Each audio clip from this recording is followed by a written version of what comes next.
A long time ago in the great land mass that we call Europe today, a guy came along who gave the church some sass. He challenged a religious way.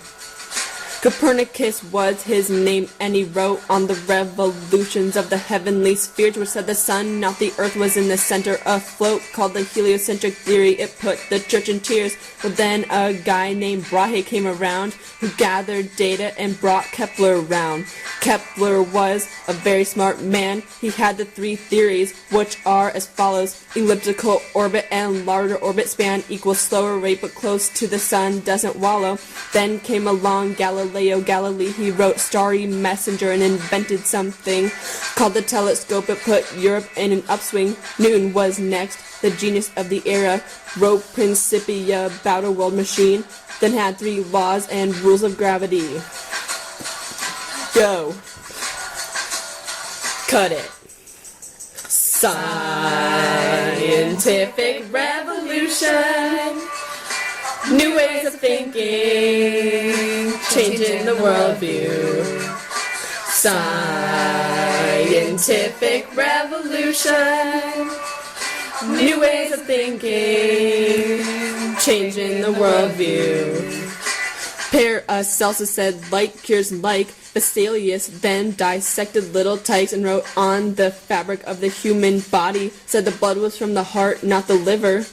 Then along came Harvey from up the river and wrote about circulation in his book on the motion of the heart and blood, which shook the views of Galen from a long time ago. Then reasoning comes right in and grows into two separate parts by two different guys.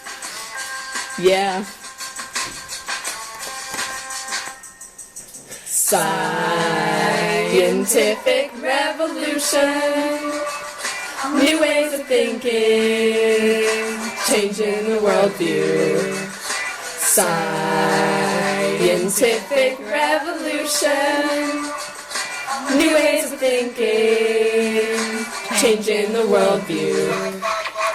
Bacon's inductive reasoning led to the scientific method, which also ties deductive reasoning in by Descartes, who says that mind and body were separate and apart. Cartesian dualism is this technique. I think therefore I am is what he speaks. I almost forgot something about Descartes. He wrote Discourse on Method right from the start. Spinoza's big on pantheism and everything is God, and Pascal's spreading his Christianity squad. Edward Gibbon was a classical type. Decline and the fall of the Roman Empire piped.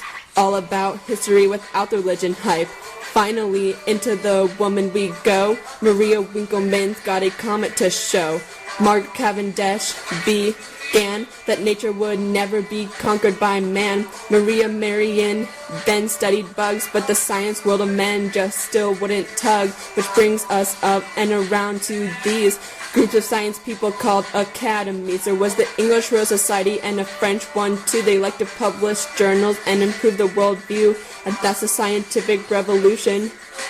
All wrapped up for you in one solution.